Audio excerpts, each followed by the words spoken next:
I'm Liz Brown Swanson, and welcome to RPV City Talks Public Safety Edition. It's my honor to have here in studio the captain of the Lomita Station, Captain Kimberly Guerrero. Thank you for coming back. I had you here in October when you started on the job. We're 4 months in, so we just want to see how you're doing and your team before we get into talking about crime and crime prevention on the Hill. Sure. Well, thank you for having me, Liz. It's a pleasure to be here. Just a few things overall. Everything's going great.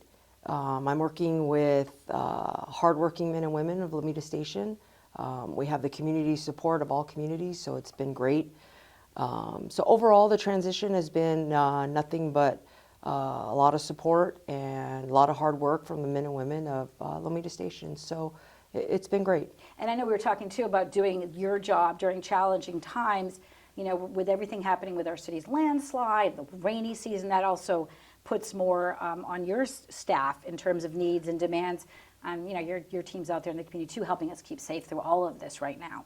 Yes, they are. And unfortunately, the landslides have been a concern of ours, and we've had to deal with some mudslides, road closures. We've been very fortunate though, and so have the residents so far, with not having to evacuate. But we are on standby, and we do work with fire. We do work with the community, so it's been great. It's so far everything's been safe. Yeah, and it's one of those things too with emergency preparedness. We can be as prepared. You know, I think getting prepared when the emergency happens isn't being prepared, but then nobody really knows what's going to happen, right? Right. So that's the trick of it all. But thank you I know you've got your team well trained and ready to go.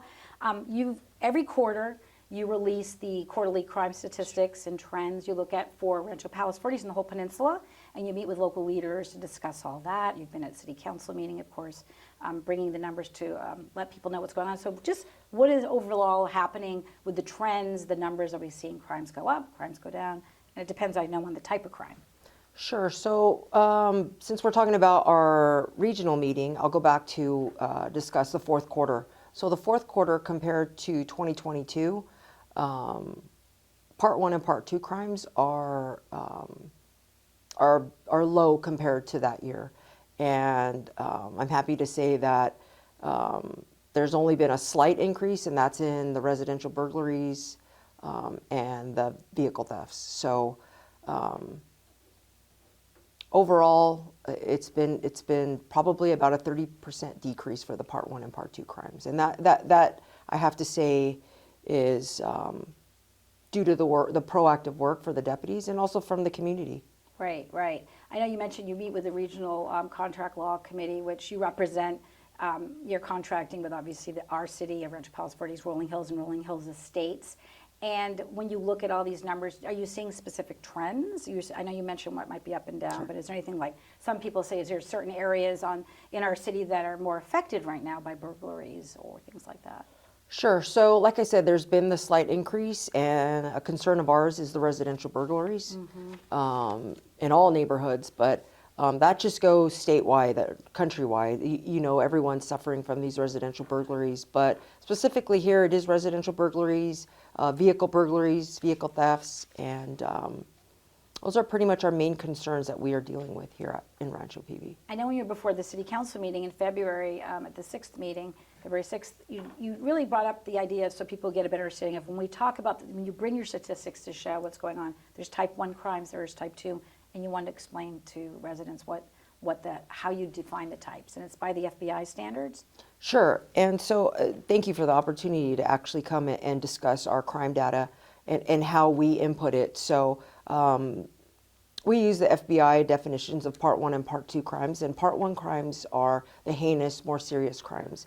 The murders, the arson, aggravated assault, burglaries, larceny, theft, like I said, arson, grand theft auto, opposed to the Part 2 crimes, which are the less serious crimes, which are, fraud, embezzlement, drug violations, drunk driving.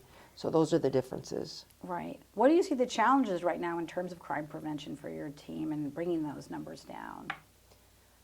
So like I said, the numbers are down, but if we're talking about the areas that are of concern, well, of course, the challenges for us is that we are understaffed. So we do have limitations. We do have the support of the community as far as you know, them giving us resources that we need, like the Elper cameras, which assist us. So we're very fortunate in that way, but again, we are shorthanded, which is, it hands me limitations to what I can do. You know, there's so much that they can do also because we are shorthanded out there. One of your great detectives, you had Sergeant Paul Cervantes. Sure.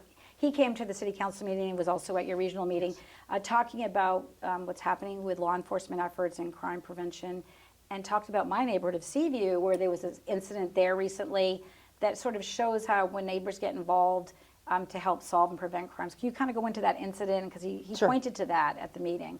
Sure. So that's a great incident to actually speak upon, and it's a collaboration between the community and law enforcement. So it was a residential burglary, and from that residential burglary, a neighbor provided us with information from their surveillance video footage. With that information, we were able to arrest a suspect, and our detectives were able to write a search warrant. And from that search warrant, recovered numerous stolen items that were returned to the owners of the residential burglaries and other burglaries throughout the county. So it was a great collaboration between the community and law enforcement. And you can't say enough, if you see something, say something, and that's a Sure. perfect example. Because I think sometimes people are hesitant, is it really going to make a difference about getting involved like that? But we need to. It is. It does make a difference, and we absolutely support if you see something, say something. Let's talk more about, too, Sure. about how your deputies and team are doing with solving cases and suppressing crime and also response times. I mean, Sure. Peninsula's not the easiest to get around to when you get called out, right? So That's about that. perfect. You're absolutely right. It is not easy to get around, but our deputies do an excellent job with response times compared to. So our department has target times, which we have to abide by, and we are way below those target times for response times. Could we be better? Of course, we can always be better at what we do. But like you said, the terrain, the area around here, it is very tough to get around. So we do our best. Right. I know you lived here back in the day, and you said it's all about really being familiar, too, and you're all about community policing and having your deputies get out and know where they are, know the streets they're on, and that I'm sure makes a big difference being on top of it. And that makes a huge difference. So you mentioned the ALPR camera system as being a tool, which stands for Automated License Plate Recognition Cameras. They've been installed for now years, and our council voted to upgrade the system peninsula-wide. Can you expand that how these are really working and making a difference to keep us all safer? Sure. And let me start out by saying it's a great resource for the deputies. We appreciate City Council approving and upgrading the system. It's a camera-based system, which it's a license plate reader. So if a stolen vehicle involving a missing person, or there's stolen license plates on a vehicle, or there's an individual that's wanted for a felony, or the vehicle's wanted for a felony, it alerts the deputies, and the deputies are able to go and conduct a traffic stop and arrest the individual. Yeah, so those hits are stolen vehicles that you're getting then, typically? A majority are stolen vehicles, and how it keeps the community safe, I'm sure, people are, oh, it's just a stolen vehicle. But in those stolen vehicles are individuals that actually go into the community and commit residential burglaries, vehicle thefts. So that's just one step to preventing crime. Right, I don't know if you had any recent examples. I mean, it's happening all the time, right? So it's working. Oh, absolutely, it's working. I could tell you numerous stolen vehicles that we've had through the city, and I am sure you've seen helicopters above, and that's majority because of the hits from the Elper cameras. Right, and I know if you go on the Sheriff's Station, Lomita Station's Facebook page, I always bring this up because I'm so impressed with how you get information out quickly to the community about cases you're solving or things that have happened, and you can see those vehicles that have been apprehended by your team by finding those hits. And I actually once went on a ride along, and I was actually experienced the power of having that happen where the camera picked up Really? a camera. Excellent. That was That's an unregistered excellent. vehicle on the road. So Okay. keep doing that, and looking forward to that upgraded system coming along. Which brings me to resources. Do you feel like you have adequate resources? I mean, you're understaffed, but the tools to help you do your work. Well, we can always use more tools, absolutely. And unfortunately, the budget is the way it is. So, I mean, we could always use an upgrade with our computer system. We can use more cars. You know, there's a mass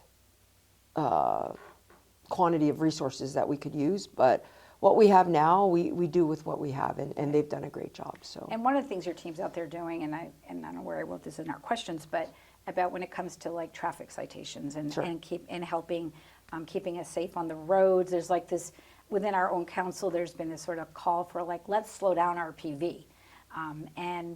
So with that, are you finding that you're out there giving more citations, or what's happening with traffic? And So yes, so for the fourth quarter, it jumped probably almost 50%, the citations that were handed out. And that's because RPV actually supplements us with overtime extra money to go out and cite those individuals that are speeding, texting and driving. Right. So we appreciate that, and we actually are very proactive out there giving citations to individuals in areas, you know, Hawthorne Boulevard, the switchbacks. So we're out there being proactive. And also reminding everyone, do not text and drive. Yeah, That's correct. Continuously. I mean, it's just Or as bad as drunk tailgate. driving. Or tailgate. Right, Yes. tailgating as well. You've got a lot. And I know I think I saw a photo of a car that was pulled over on PV Drive North at like 104.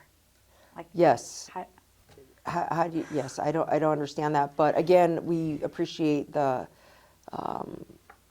extra effort by Rancho Palos Verdes to help us with the citations and with citing those individuals that are speeding. And I can't imagine what it's like for your deputy that's pulling up to that person that they pulled over at 104, not even knowing what you're going to experience, because you have to wonder, what is this person doing or thinking? Right? Correct. They're not Correct. thinking. Yeah. So, talk about your top priorities. You've been on the job now for 4 months as captain, but for decades now with the sheriff's station.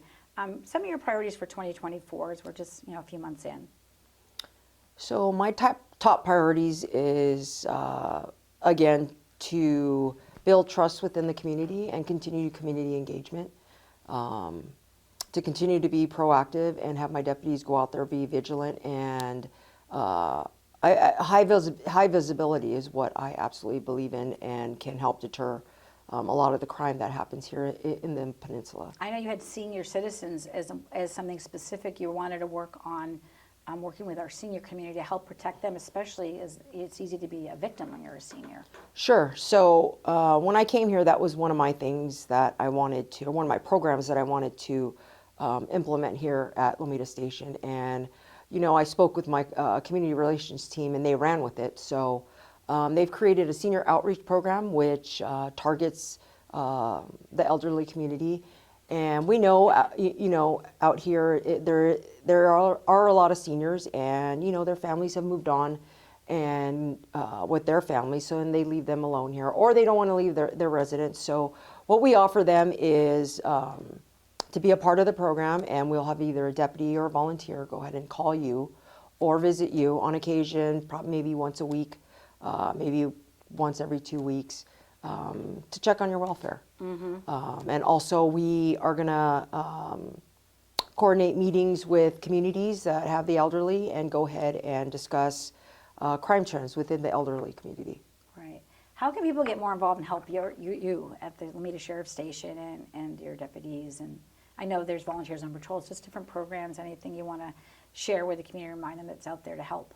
Sure. We encourage volunteers on patrol. We encourage volunteers period at our station. You know, they can help out in the station, they can help out on patrol, being out there, high visibility, but also be involved in your community and being proactive out there in your community, because the more eyes and ears we have out in the community, it just helps us with lowering crime and with the residential burglaries and the vehicle thefts. So we absolutely promote volunteering. Right. And on that note, the city of Rancho Palos Verdes is also moving forward with creating a public safety division to supplement what you're all doing in the Sheriff's Department, the supplement services, and then it's going to involve collaboration. You're going to be they're helping train some of these, we're going to have what's called public safety liaisons that are in-house. What are your thoughts on that program and how that is going to work? I know it was on the agenda at the council meeting, you were there, and there's, everybody wants to know how is this all going to come together and how will this benefit the community? So absolutely, it's a benefit for the community. It will enhance the public safety for the community, but it also assists the deputies in what they do, their patrol duties as well. So I encourage it. I've been a part of a station where public safety was a huge part of the station and assisted with the quality of life issues and the issues and concerns of the community. So you've seen it work with other cities that have their own public safety division within their city to kind of help each other out, and so that the community knows where they're going when they need some help in what area. Correct. When it comes to public safety, and I know they're in the process of doing that, and you've been meeting with our city staff about that, so thank you for that. I'm just wondering, as we always sit here and think about all the ways we can be safer, as we talk about public safety in the show, crime prevention tips that you'd like to share with our residents right now, how they can keep their house protected, themselves, their vehicles, everything, their identity. So like I tell my family on a daily basis, being aware of your surroundings is something that that has to be your number one priority, is to be aware of your surroundings, wherever you're at. To safeguard your homes and your vehicles, to invest in a video surveillance system and a home security system, to ensure that your valuables are safe. I can't stress enough about, if you see something, say something. If there's some individual in your neighborhood or a vehicle that's not particularly a common vehicle in the neighborhood, please call the station, 310-539-1661, and we'll have a unit go out there and check it out. It's better to be safe than sorry is our motto at the station. And you need to have your guard up at all times. Are there myths out there? I remember when my house was burglarized years ago. It was during the middle of the day, and I always thought, oh, this is going to happen like not in broad daylight, or but people are home now. You just don't even. So the criminals are becoming more brazen, and they are actually breaking, cracking breaking the sliding glass doors and actually entering during daylight hours and encountering the victims inside. So there really is no time where we can say, yes, we can put surveillance or we can have deputies here, because it's happening throughout all hours of the day. So it's unfortunate, but again, that's why those surveillance systems and video surveillance, home security systems are very important. And as we look at crime statistics that you're seeing in Rancho Palos Verdes, I know you can go on the city's website, your website, you can see mapping and kind of see where incidents are happening, but we still have to remind we are one of the safest communities in the state. I mean, even though one crime is too many, but we have to remind ourselves too that. Absolutely. RPV, all the surrounding communities are very safe communities, which we're very fortunate. Mm-hmm. In your few months that you've been here, I don't know what your expectations were as being leading your team, but is there things that have surprised you along the way that you want to share, that either challenges you weren't expecting or just the experience? I come from big stations or stations that have more personnel, and are in neighborhoods where crime is more prevalent out there than it is here. So that transition was a little bit different, but the community support here, I'd have to say that was one thing that, and I tell everybody that it's great to have, and it's easy to come to work, and it's fun to come to work when you have that support from your community. That's excellent. Any final captain's announcements as we wrap it up here? And we're going to have you in again in a few months to do the same thing and update. Sure, and thank you for this opportunity. I'm very excited we are going to have or host events involving the community. We are scheduling a coffee with the captain, so we invite the community, come and meet your Lomita Sheriff's team and engage and get to know one another. So that's a perfect opportunity. And please keep your ears open for a future date in the future. And of course, they can always see you for the most part at our city council meetings. Sure. The first and third Tuesdays, you are there participating and keeping us updated on all of law enforcement efforts. And all right, thanks again for being here, Captain Guerrero. I'm Liz Brown Swanson with RPV City Talks Public Safety Edition. See you next time, and stay safe out there.